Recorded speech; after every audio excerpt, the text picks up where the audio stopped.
Sejamos todos bem-vindos a esta casa que nos recebe sempre, né? Com esse acolhimento, com essa alegria em receber cada um de vocês e mais felizes ainda de poder ouvir nosso irmão Vitor, né? Que vai nos conduzir nessas reflexões, a boa nova e a ação da prece, sob Humberto de Campos, né? Na visão de Humberto de Campos, na escrita de Humberto de Campos. Já falei para vocês em outros momentos, nós temos aqui na nossa casa a pré-juventude e a evangelização infanto-juvenil. Todo final de mês, na última quinta-feira do mês, a gente convida os nossos jovens para iniciarem, né, essa tarefa que não é nossa, que é do Cristo, com o objetivo de fazer com que eles vão se desenvolvendo, né? Um pouquinho, vou pôr nisso, não vou falar o suficiente. Para que eles possam se desenvolver, né? E não existe lugar melhor para isso do que dentro da casa espírita. Então, a evangelização acontece enquanto nós estamos aqui na palestra, acontece nas outras dependências da casa. E o melhor lugar para essa juventude estar, não tenhamos dúvida, né? É dentro de uma casa espírita, onde aquele vazio existencial que nos procura nessa fase da vida vai ser abastecido por Jesus, né? Ninguém melhor para morar em nossos corações do que o nosso Mestre Jesus. Então, desculpem se sair alguma falha, eles devem estar um pouquinho nervosos, né? Eu tenho certeza que ninguém vai se importar com isso. Então, vai fazer a leitura, depois o comentário e a prece também? Olha, então vamos lá. Pode falar aí mesmo. Boa noite a todos. Nós da pré-juventude da Casa de Francisco de Assis convidamos vocês a refletirem sobre a mensagem de Emmanuel, psicografada por Chico Xavier, do livro Pão Nosso. Boa vontade. Vede prudentemente dos comodais. Paulo, Efésios, capítulo 5, versículo 15.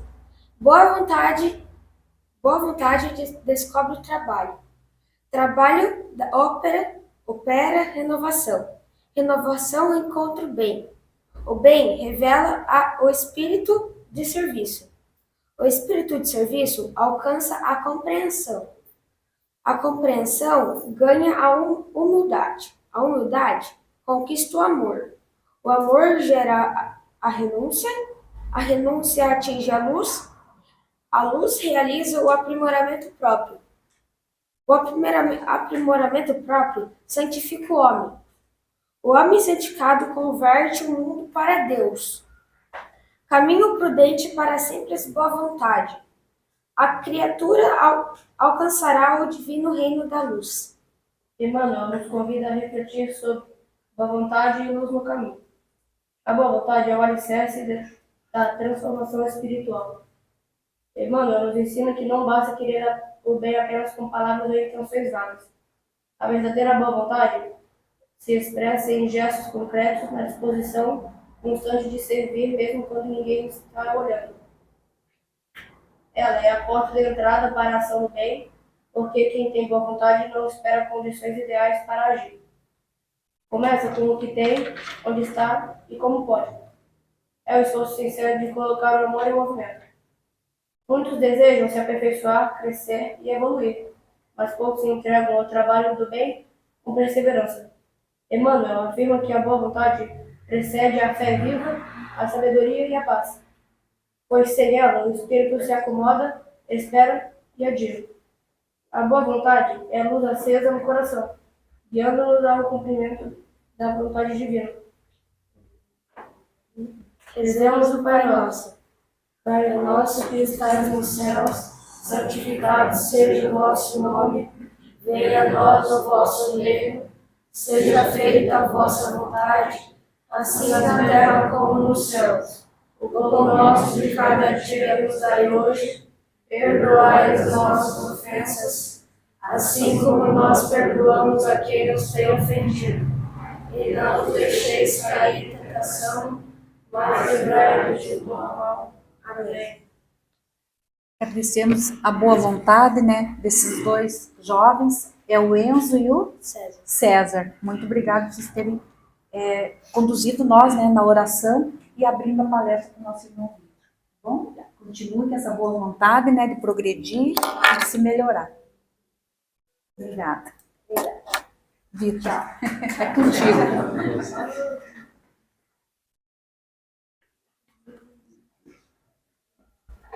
Boa noite a todos.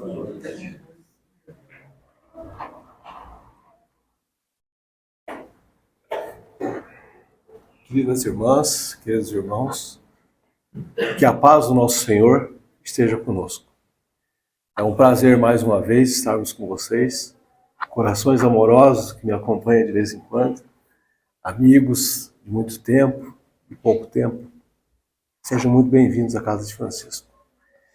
Bem, a reflexão nossa dessa noite é um assunto um pouco desafiante. Eu já falei em alguma oportunidade que era um assunto que eu não ousava muito a navegar nessas águas da prece. Aí fui desafiado numa outra oportunidade a estudar um pouquinho da prece e já estou procurando vamos dizer assim, me esmerar mais nesse assunto.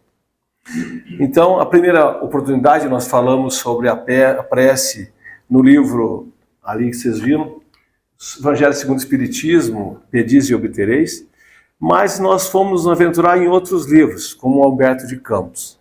Então, Humberto de Campos é um escritor que escreve muito sobre a vida do Cristo, e nós fomos buscar um pouco em Humberto de Campos o que nós devemos apresentar para vocês.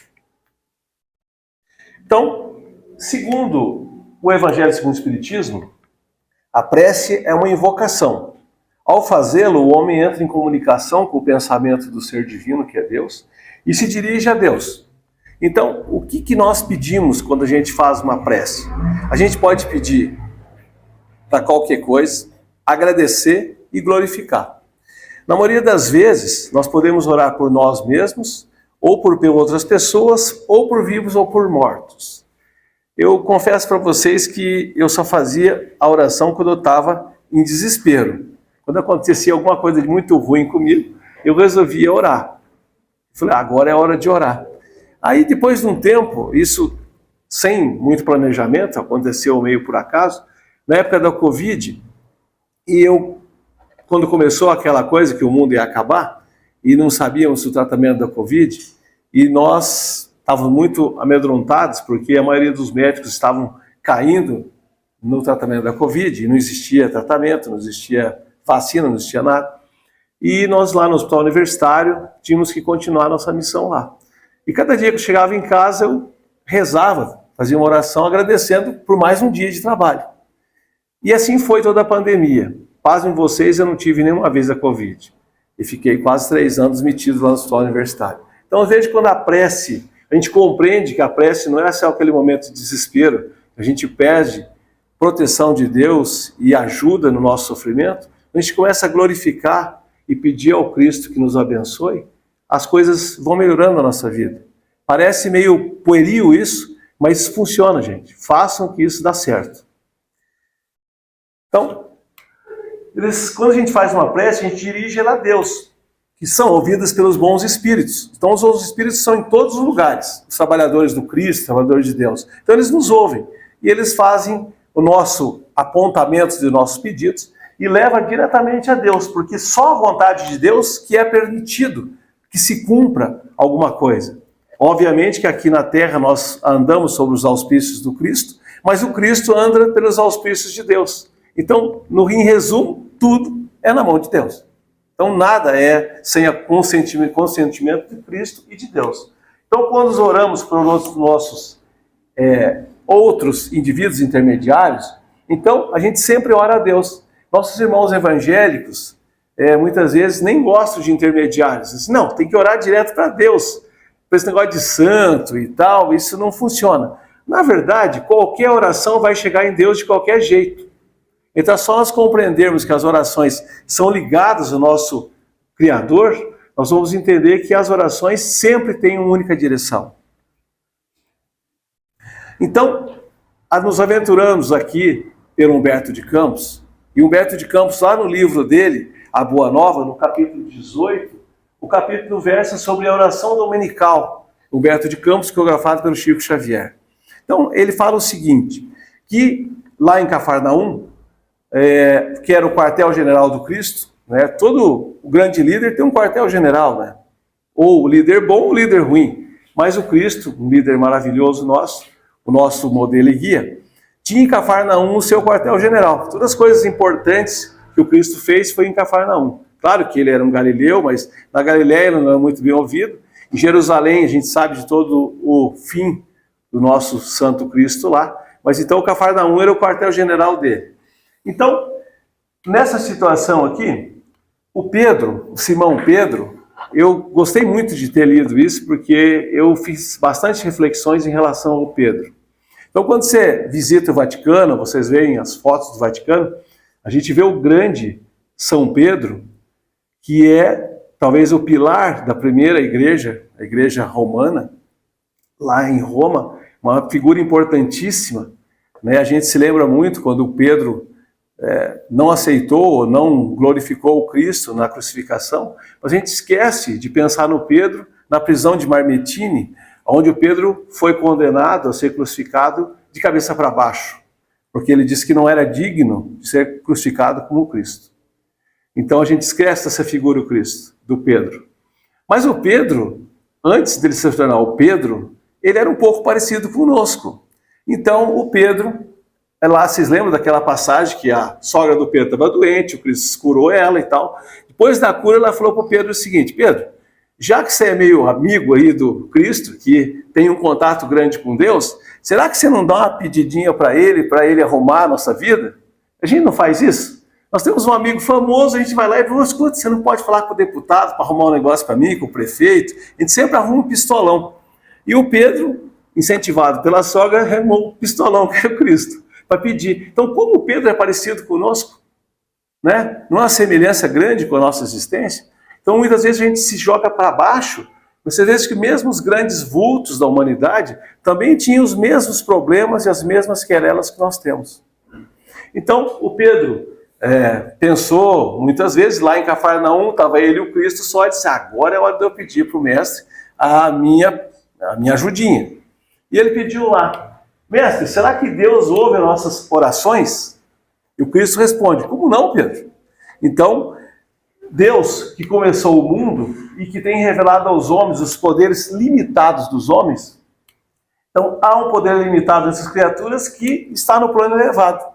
Vocês vejam que mesmo os índios, que são os silvícolas, nossos irmãos menos evoluídos, já têm o Deus deles. Quem inventou a religião para os índios? Ninguém.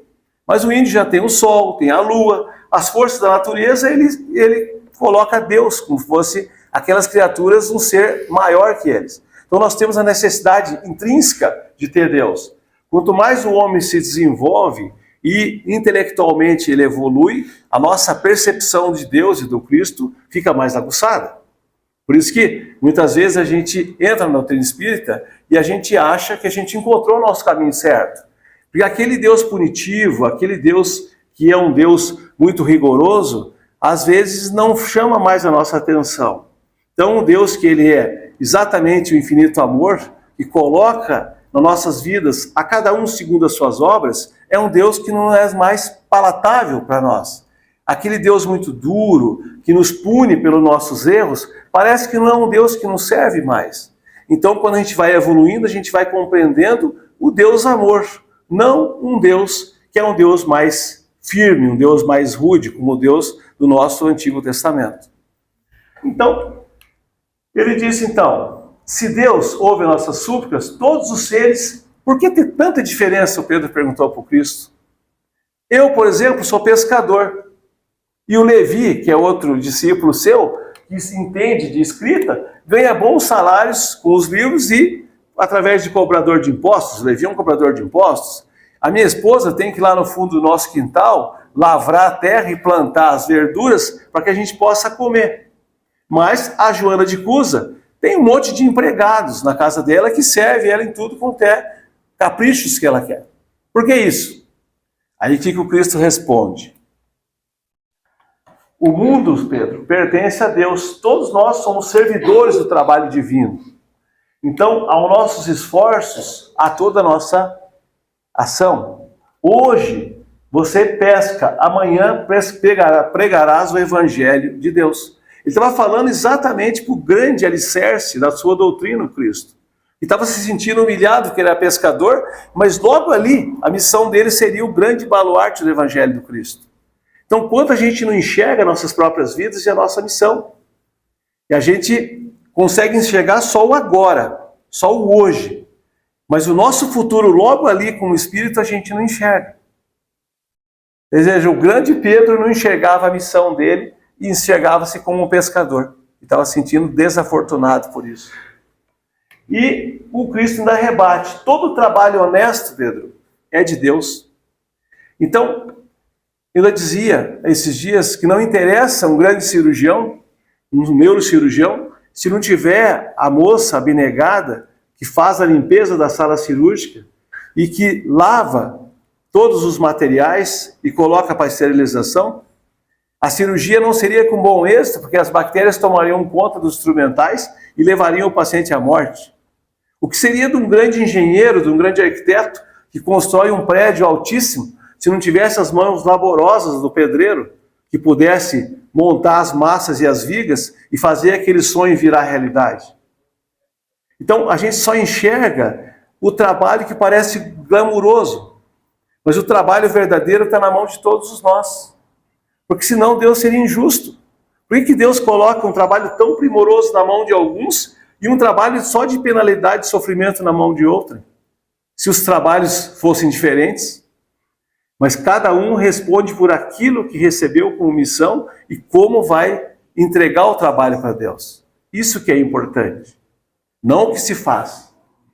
Então, todos os filhos, eles são irmãos em missão. E o Cristo diz o seguinte: se todo mundo se dispusesse a cobrar impostos, Pedro, quem os pagaria? Se todo mundo fosse Levi, como é que o Levi conseguiria cobrar impostos se todo mundo fosse cobrador de impostos? Então tem que ver quem paga o imposto para ver um cobrador de impostos. Isso é óbvio. Então, a Joana de Cusa tem muitas pessoas, muitas servas na responsabilidade dela, que serve ela, mas ela tem responsabilidade dessas pessoas. Então, ela cuida dessas pessoas. Então, muitas vezes a gente vê assim, mas os empresários são malvados, tem um monte de gente na tutela deles, eles exploram as pessoas. Mas será que a gente entra na cabeça desses indivíduos e vê o tanto que esses indivíduos trabalham? Indivíduos que têm 20 mil empregados, 10 mil empregados. Eu tive a oportunidade de falar com um grande empresário e ele me dizia que raramente ele almoça em casa. Muitas vezes ele almoça exatamente igual aos empregados dele, com uma marmita daquela, comendo rápido porque ele não pode perder tempo. Porque a empresa é tão grande que se ele parar, talvez ele não consiga tomar conta. Quantas noites ele perde o sono pensando nos negócios e como é que ele vai manter aquele império? Ele me disse assim, se eu pensasse na minha família, eu tenho dinheiro até a quarta, quinta geração. Mas esse ímpeto que tem dentro de mim, eu não consigo fechar meus negócios e vou só aumentando. E abençoado, quantos empregos ele dá para as pessoas simples? E muitas vezes ele é fruto do nosso escárnio. Então, todos nós estamos na mesma barca do Cristo.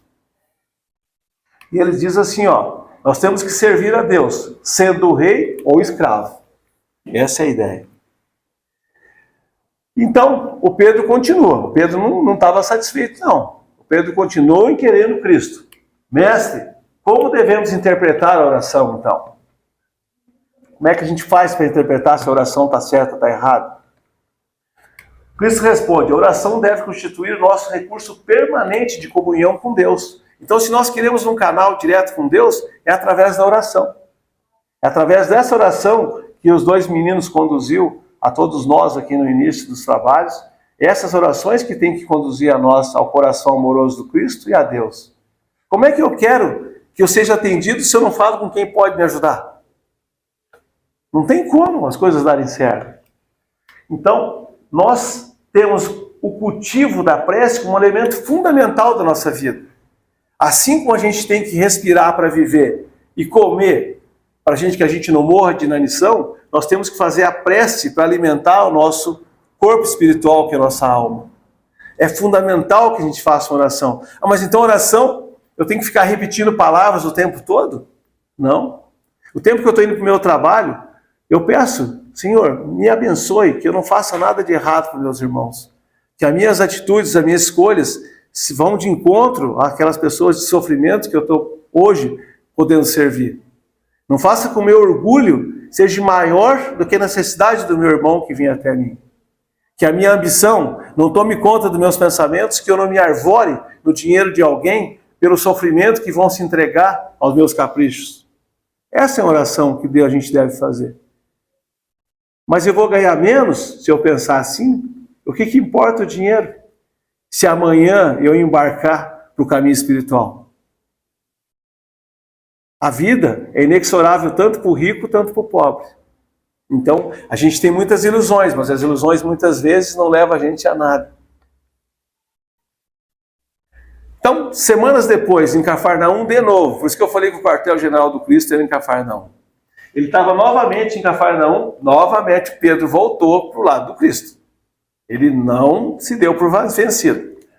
Mestre, eu tenho procurado de todo o meu coração entrar em comunhão com Deus, mas minhas preces não estão sendo atendidas. Aí o Cristo emendou. O que tem pedido a Deus, Pedro? Eu imploro que Ele me dê o conforto material, mas não chega. Quantos de nós procuramos algumas igrejas no passado para ganharmos a riqueza? Tem o dia da bonança, tem o dia do ganho do dinheiro. Nos aventuramos em outras religiões, em outras encarnações, ganhamos dinheiro, enganamos nossos irmãos, e a gente entrou numa miséria espiritual grande quando fomos para o mundo espiritual. E hoje, já entendidos de outra maneira, estamos na casa espírita. E temos que trabalhar, né, Neuza, para que a casa sobreviva, fazer os bazares, né, Rose? Então, hoje nós compreendemos que, muitas vezes, o trabalho árduo no Cristo não depende de grandes coletas, de grandes dinheiro, só do nosso esforço. Então, o Cristo disse o seguinte: enquanto orares pedindo ao Pai que satisfaça os seus caprichos e desejos, serás desalentado pela prece. Mas sempre solicite bênçãos de Deus para compreender a vontade dos desafios das vidas. Então, em vez da gente se rezar e orar, pedir que Deus me dê a bonança do dinheiro, que eu compreenda por que eu estou passando tanta miséria. Ou por que parece que o dinheiro corre de mim. Ou por que a minha vida parece que não dá certo. O que eu tenho que aprender com esse negócio? Aonde está meu aprendizado? Que é o que nós viemos fazer aqui na Terra. Então, como que a gente compreende a ação da prece através da transmissão do pensamento? Então, se não parece que fica um negócio meio fantasioso, eu vou orar e daí? Acontece o quê? Então, quando a gente faz a oração, o nosso pensamento entra em comunhão com o nosso Ser Supremo. Então, a nossa mente entra em consonância com o fluido cósmico universal. O Espiritismo escreve isso desde Kardec, lá em 1857. Hoje, a ciência fala que existe uma matéria escura. Antes a gente achava que tinha os planetas e tinha os sistemas solares e no meio disso tinha um buraco do nada. Hoje o cientista diz que não. Hoje tem massa, matéria escura em tudo. Então não tem nada vazio no universo. Inclusive tem sistemas solares ou sistemas estelares que existem, mas a gente não consegue nem ver com nenhum tipo de aparelho. Obviamente é o mundo espiritual. Então, esse fluido cósmico universal que liga todos nós emanados ao Cristo e a Deus, que faz com que um pensamento nosso seja emanado no outro, que chegue até nossos irmãos superiores. Como se nós estivéssemos numa piscina de bolinha, que uma bolinha está conectada à outra dentro da piscina de bolinha. E se você mexe numa bolinha aqui, a outra bolinha lá vai se mover. Então, essa é a forma que o pensamento se difunde através do universo. Então, esse fluido, ele mais ou menos viaja como o pensamento viaja no fluido cósmico universal, como o ar é um veículo do som. Se nós estivéssemos num lugar onde não tem som, não tiver ar, o som não se propaga. Então ele diz o seguinte: quando o pensamento é dirigido a qualquer ser da Terra, encarnado ou desencarnado, desencarnado por encarnado, uma corrente de fluidos se estabelece entre os dois seres. E aí a gente consegue ver o pensamento do outro. Então, a intensidade dos fluidos será mais forte ou mais fraca de acordo com o pensamento e a vontade de quem ora. A gente não tem essas pessoas que a gente fala, ô fulano, vou pedir para fulano orar para mim porque a oração dele é mais forte. Não é que a oração é mais forte, é porque, na verdade, a fé é maior. Então, a força que a pessoa coloca no desejo da oração é maior. Então, a gente pede para esse pistolão muitas vezes, a gente se acha fraco de orar. Não, mas eu sou tão defeituoso, nem vou orar, não vão nem me ouvir, porque não tem nada de bom. Então, quando a gente ora, a gente usa a nossa alma, nosso espírito, e a gente lança o nosso pedido a Deus. Então, a gente quando ora, a gente pede o auxílio dos bons espíritos que nos possa, ao quê? A nos inspirar a bons pensamentos. Um homem, por exemplo, que vê sua saúde arruinada pelos erros que cometeu e arrasta todo esse sofrimento. O indivíduo que fuma, não estou falando mal de quem fuma, tá? Mas o indivíduo que fuma a vida inteira, pode reclamar de uma doença pulmonar no fundo da sua vida? Não. Ah, mas eu não consegui. Ele podia ter recorrido à prece para que a prece pudesse tirar as tentações e ele não repetisse no erro. Então, Deus sempre nos dá a ferramenta para que a gente possa usá-la contra nossos próprios fraquezas. Então, a gente não está desamparado. Então, se nós colocássemos limite à nossa ambição, nós não teríamos a ruína. Por quê? A grande parte da nossa ruína é a ambição. Se nós não tentássemos subir mais alto do que nós pudéssemos, nós não cairíamos. A gente sobe na altura que a gente pode.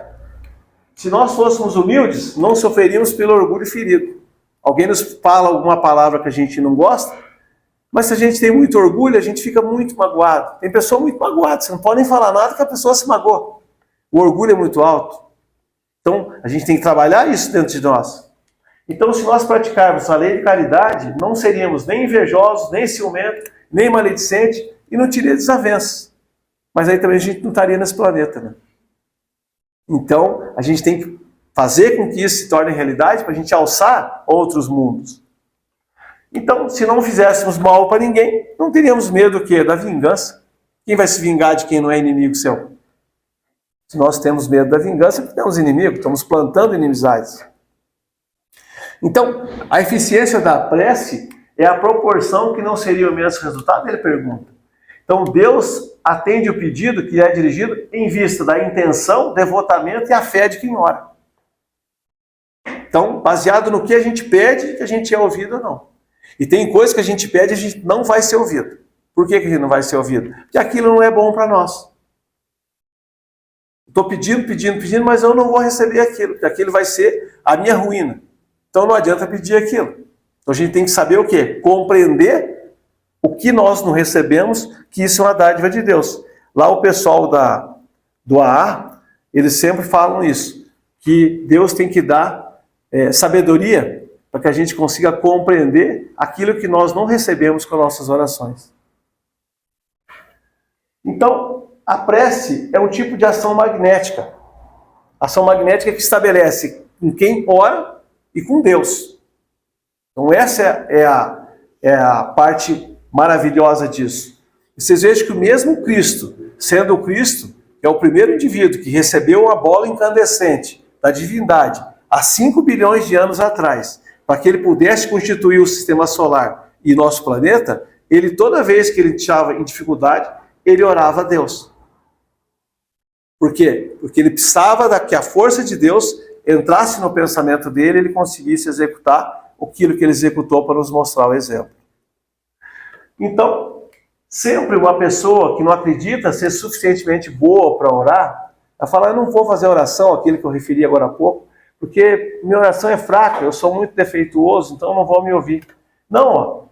Mesmo ele sendo uma pessoa que talvez não tenha grandes predicados morais, Deus sempre gosta da consciência das imperfeições, que é uma prova de humildade que sempre é agradável a Deus. Então nós nos colocarmos na nossa posição é muito melhor do que a gente se achar o cara ou a cara e não sermos nada. Isso é pior. E a gente está sendo o quê? Além de tudo, está sendo vaidoso, está sendo hipócrita. Então, nos colocarmos no nosso pedestal que a gente vai meio baixinho, é ótimo. Porque eu estou daí em consonância com a misericórdia divina sobre eu. Agora, viajando um pouco com o André Luiz, para ficar... essa primeira parte foi uma parte mais conceitual. Então nós falamos todos os conceitos da prece. Vamos ver agora como é que a prece funciona do ponto de vista prático. Sabe, conceito eu estou cheio, quero ver na prática. Então vamos lá na prática, como a gente faz no curso lá da faculdade. Então, o André Luiz tinha o grande mentor dele, o Clarence, vocês lembram que era o ministro do Ministério do Auxílio? E o Clarence diz o seguinte: em nome de Deus, todas as criaturas atendem as criaturas. As preces ou petições banais ficam aqui na crosta terrestre. O que já tem um propósito maior, já consegue acessar as mentes benevolentes superiores. E aquelas preces que versa para um pedido muito sublime, ela perfura toda a camada inferior e chega até as crostas elevadas do pensamento humano. Então isso é bacana. Quando eu estou orando por alguma coisa que realmente é relevante, meu pensamento sobe, minha oração sobe e vai até as alturas. Então, o Clarencio, dando uma aula para o André Luiz e para o Hilário, ele falou assim, vamos fazer um exemplo agora. Ele recebeu um papelzinho assim, tipo um bilhetinho. Aí ele disse, esse aqui mesmo, era um pequeno gráfico, que era o quê? Era uma oração que uma menina que estava em extremo sofrimento na vida, estava fazendo uma oração para a mãe, pedindo que a mãe pudesse interceder para a família que estava em frangalhos. O nome dela é Evelina. Ela tinha 15 anos na época. Bem magrinha, uma adolescente, daquelas adolescentes bem menininha, mas com uma força moral grande, e ela tinha sido avalizada por esse grupo do Clarence para reencarnar. E, apesar dela ser adolescente, ela veio sustentar até a família toda moralmente. E ela fez uma oração para a mãe, que a mãe pudesse ajudá-la, mas a mãe não estava em condições. Aí o Hilário disse assim, mas então todo mundo tem um programa de serviço a realizar? Aí o Clarence disse assim, todos nós temos um programa a realizar. E aqueles que têm um programa de aquisições maiores, será mais solicitado durante a encarnação. Então, se nós somos aquela pessoa que o familiar deu um problema, liga para nós, aqueles desesperados ligam para nós, todo mundo liga, o que a gente faz? Mas é só comigo, todo mundo me enche o saco, parece que eu tenho que carregar todo mundo nas costas. Essa é a benesse. O Cristo te deu uma missão de muitos irmãos na sua tutela. Agradeçamos a Deus que as pessoas, quando estão em sofrimento, o nome que aparece na cabeça delas é o nome daquele que ela está procurando. Então, nos demos por graça, porque nós somos a luz na vida daquele sofredor. Mesmo que seja aquele parente chato que a gente não gosta. Aquele pesado que você faz e ainda reclama. Mas esse realmente é a caridade. Então, quanto mais complexo é o trabalho do indivíduo, mais difícil, obviamente. Então, o Clarence disse assim, você sabe o que é uma oração refratada? Vocês lembram do tijolo refratário lá da churrasqueira? Aquele que a gente coloca dentro da churrasqueira, põe o braseiro lá, esquenta o tijolo esquenta e assa a carne para nós. Então, o que é uma coisa refratada? Alguma coisa que bate num lugar e vai para outro. Então a Evelina estava fazendo oração para a mãe dela, para a Odila, que salvasse o pai e a madrasta de um sofrimento. Só que a Odila, por sua vez, estava agarrada aqui na parte occipital da Zulmira, que ela queria matar a Zulmira. Então ela está fazendo oração para a Zulmira, mas a Zulmira era o quê? Para a Odila era o quê? Era obsessora. Então aquela obsessora não ia cumprir oração nenhuma. A oração foi para onde? Por tanto devotamento foi parar na mão do Clarencio. Aí o Clarencio fez o quê? Moveu céus e terras para resolver o problema daquela família por oração de uma adolescente. Então, vamos lá. A Evelina era adolescente, lutando aqui pelo um pai totalmente desventurado, acabado. A madrasta Zulmira sendo duramente obsediada pela primeira esposa. A Evelina, obviamente, a menina. A mãe, que era Odila, a obsessora, e o irmãozinho caçula do Júlio, que tinha desencarnado por uma tragédia de um afogamento. Então, a Evelina estava procurando a solução da família através da oração, e a mãe, obviamente, não podia receber nenhum tipo de ajuda. Mas o Clarence, então, trouxe toda uma tropa de choque para resolver o problema. Então, ele via que o sentimento de culpa lá da Zulmira, o que aconteceu então o fato? A Zulmira casou-se, o Amaro era casada com a Odila. A Odila desencarnou. 2 filhos, a Evelina e o Júlio. A Evelina tinha 14 para 15 e o Júlio 7 para 8. Só que, como os 2 ficaram órfãos, o Amaro gostava muito do menininho, então chegava à noite em casa, ficava com o menino, dando atenção para o menino, não dava atenção para ela. A Zulmira começou a ficar enciumada e foi desejando a morte do menino. Esse menino está me atrapalhando, esse menino está me roubando meu marido, e começou a nutrir sentimento de ódio pela criança. Bom, a criança, como toda criança, eles moravam no Rio de Janeiro, a criança gostava de mexer com conchas e tal, ela incentivou o menino a ir um pouco mais perto do mar. O menino entrou lá nas ondas para catar as conchas, a onda levou o menino e afogou o menino. O menino morreu afogado. O pai, que tinha deixado por conta da nova esposa, voltou e ficou muito irado e falou: ó, deixei o menino com você, você deixou ele se afogar. E ali a família entrou em colapso. Como ela se sentiu culpada, porque ela desejava a morte do menino, e o menino morreu e ela não fez nada para ajudar, baixou a sintonia dela, e a Odila, que perseguia ela, acessou ela. Pronto. Ali virou um problema. Porque a Odila queria aniquilar ela e jogou ela na cama e ela em depressão profunda. Não tem pessoas que vão para a cama e ficam em depressão, a gente não sabe por quê? E aqui falou, ó, que a medicina terrestre não conseguia interferir. Não existia tratamento medicamentoso para resolver esse problema. E quando eles chegaram lá, o Clarencio se afeiçoou de toda a situação, e o André e o Hilário, que eram um pouco mais inexperientes, tentaram arrancar a obsessora na barra da obsediada, que era Zulmires. Não faça isso. Se você fizer isso, ela vai morrer. Então, tem que existir uma outra forma.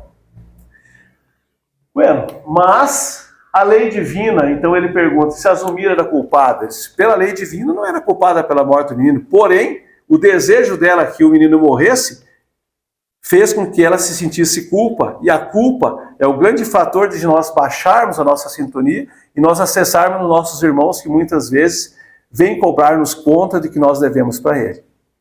Então, a oração eleva a nossa sintonia, nos tira do padrão vibratório do vingador e ainda por cima aciona recursos para nós.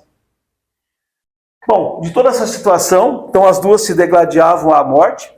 O pequeno Júlio, então, mas o menino, o que aconteceu com o menino? Por que o menino desencarnou? O menino tinha um problema, ele e o Amaro, que tinham se embretado na Guerra do Paraguai, na Batalha do Curupaiti, do Maitá, nos Defensores del Chaco, e tinham se entrado num problema gravíssimo. Eles estavam respondendo outros problemas de outra encarnação. E foram pai e filhos, e por isso que o Júlio já era suicida, novamente morreu, coitadinho, por conta disso, para acertar contas antigas. A Odila, desequilibrada no centro genésico, então ela morreu, não aceitava a morte e ficava apaixonada pelo marido que não existia mais. Bom, como que se resolvia essa questão? Uma questão que não tinha solução. O grande Clarencio disse, ó, eu não consigo resolver. Eu não tenho padrão moral para resolver essa questão. Preciso de reforços. Ele foi lá e buscou a venerável irmã Clara. Aí o André conta que quando a Clara entrou na sala, as cores azuis, verdes, cintilantes, cor de ouro, era como se fosse um anjo dos céus, chegou e se abeirou naquela situação. Todo o panorama daquela sala, daquela casa, mudou-se completamente, pela quantidade de amor que a Clara tinha. E a Clara, então, em um influxo de oração e beleza, ela conseguiu conectar o amor misericordioso do Cristo e fazer com que aquela cena, o próprio Cristo trabalhasse naquela cena. Então, ela tocou a cabeça, então, da Odila, que era a genitora da Evelina, e quando ela sentiu as mãos da Clara, ela caiu de joelho no chão chorando, largou da posição de obsessora, caiu de joelhos no chão e disse assim, anjo de Deus, salva a minha vida, eu estou me vingando por amor. Tá aqui, ó. Aí a Clara disse, mas qual a relação entre o amor e a vingança? Guarda a relação esses dois sentimentos? Quem somos nós para cobrarmos as justas aqueles irmãos que nos fizeram algo, mas que nós não sabemos se nós merecemos a tal justiça. E todas as vezes que lançarmos mãos da vingança em prova do nosso amor próprio, do ciúme, somos tão faltosos como aqueles que nos fizeram mal. E as palavras da Clara foram entrando na cabeça da Odila, ela foi entrando na cabeça da Odila, o amor da Clara transformou-se completamente aquele panorama. Então, a Odila resolveu a perdoar a Zulmira e não ia mais obsediar. Então ela se retirou, foi para um centro de tratamento, ficou lá um tempo em tratamento e voltou para quê? Para que ela pudesse cuidar da saúde da Zulmira, que estava quase morrendo de obsessão, cuidar do marido que estava em depressão e da filha que estava abandonada. Então, de grande obsessora, talvez destruindo o próprio lar por vingança e por orgulho pessoal, ela resolveu ser o quê? O anjo da família. Baseado o quê? Na oração daquela menininha que pediu ajuda aos céus. Então, a própria Zulmira, quando ela voltou para fazer esse ajuste da família, que estava toda desequilibrada, ela teve ainda um sentimento de ciúmes. Quando ela resbalou, a Clara do lado dela disse assim: Odila, se afirma nesse instante, reajusta suas vontades. Não volte atrás, minha irmã. Daí, prossigamos firme. Tudo que bens que fizeres a Zulmira, reverterá contra ti mesmo. O sacrifício é o preço da verdadeira felicidade. Quantas vezes a gente não quer se sacrificar pela felicidade de outrem? A gente coloca a nossa felicidade na frente da felicidade do nosso irmão. Porque eu tenho que ser feliz, o outro não. Mas será que o Cristo foi feliz para que nós não fôssemos felizes? Então a verdadeira felicidade é nós primeiro pensarmos na felicidade daqueles que nós amamos. Eu sei que é difícil, mas é a única forma, não tem outra. Voltando então para Cafarnaum, lembra que nós saímos de Cafarnaum? Voltamos para Cafarnaum de novo, lá com Cristo. Um dos filhos de Alfeu, vendo a conversa do Cristo com o Pedro, disse: mestre, reconhecendo o valor da oração, disse assim: mestre, ensina-nos a orar.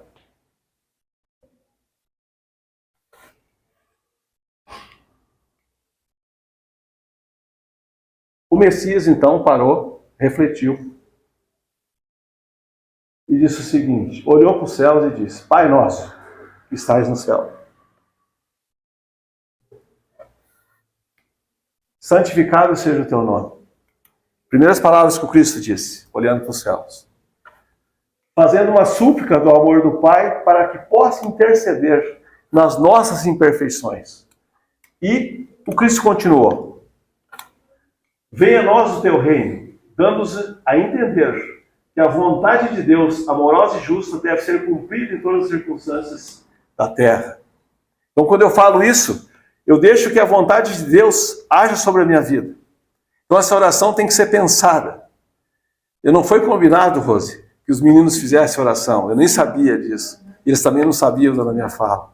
Então, foi uma feliz coincidência que os mentores colocaram para nós. Abrimos a nossa oração de hoje com o Pai Nosso e vamos fechar com o Pai Nosso. Então, e o Cristo continuou: venha a nós o teu reino. Qual é o reino de Deus? Dando-nos a entender que a vontade amorosa de Cristo seja cumprida em todas as circunstâncias, como já falei. Seja feita a tua vontade, aqui na terra como no céu. O que o Cristo queria dizer com isso? Que todos os trabalhos, as possibilidades de saúde, trabalho, experiências, chegam aos homens pela fonte sagrada de Deus. Então, quando Cristo disse: seja feita a sua vontade aqui na terra como nos céus, é tudo que nós recebemos da divindade que nós temos que agradecer. E o Cristo prossegue: o pão nosso de cada dia dai-nos hoje, mostrando que as criaturas estão sempre sobre a lei da compensação, e cada um de nós precisa se desvencilhar das duras e penosas algemas do passado, obscuro pela exemplificação do sublime amor do Cristo. Então todos nós somos devedores da lei na retaguarda. E o Cristo acrescentou ainda: perdoa-nos nossas dívidas, assim como perdoamos os nossos devedores, conhecendo as nossas fragilidades humanas, para estabelecer o princípio da luta eterna em cada um de nós. contra o nosso próprio mal. Então, aonde mora o meu próprio inimigo, como diz o Dalai Lama? O meu grande inimigo mora dentro de mim. Então o Cristo dizia isso, que eu tenho que orar contra o meu próprio inimigo, que sou eu. Não é ninguém. Sou eu que faço as ações contra eu mesmo. E ele conclui ainda: não deixei-vos cair em tentação, livrai-nos de todo mal. Por quê? Porque teu reino é o poder e a glória para sempre. Que assim seja. Muito obrigado.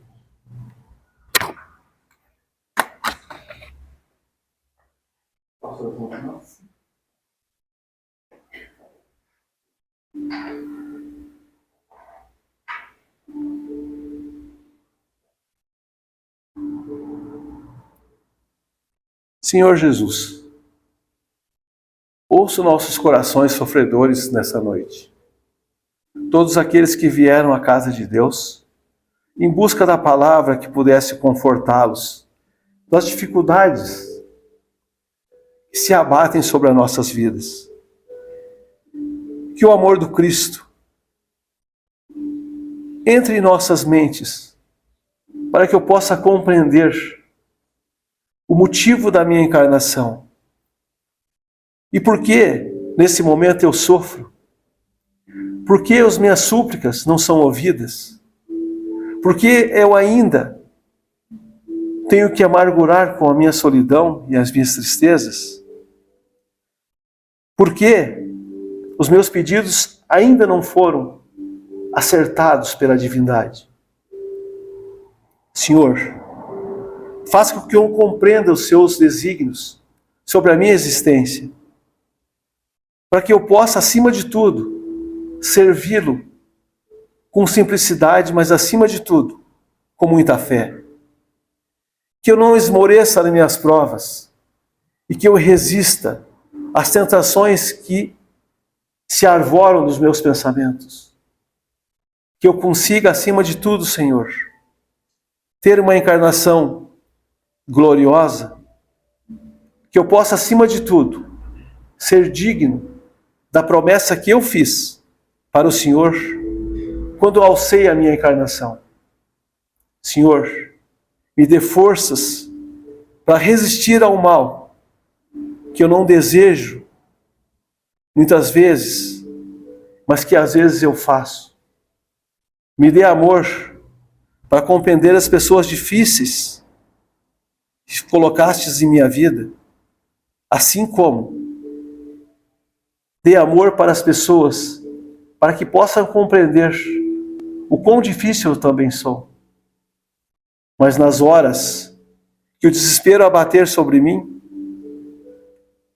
venha meu socorro, para que eu possa, acima de tudo, compreender os seus desígnios e seu amor. Amado Mestre Jesus, olha por todos esses irmãos aqui presentes e os mentores da Casa de Francisco, nesse momento, possa curar-nos, acima de tudo, das nossas chagas.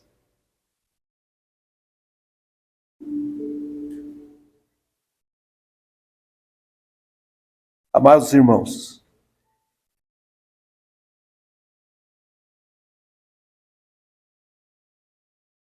que a paz do nosso Senhor esteja convosco.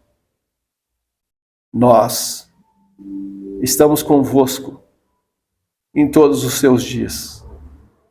Nós, emissários do Cristo, estaremos convosco em todas as vossas orações.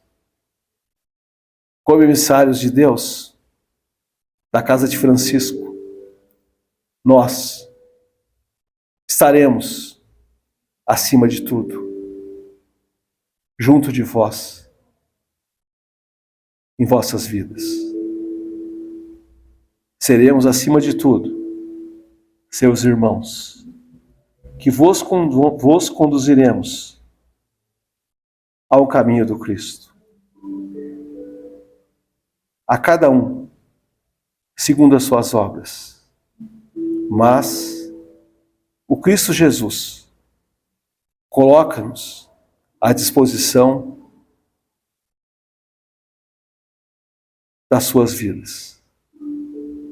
Desejemos que o Mestre Jesus seja o nosso guia, as nossas vidas, e acima de tudo, estaremos com Cristo, hoje e sempre.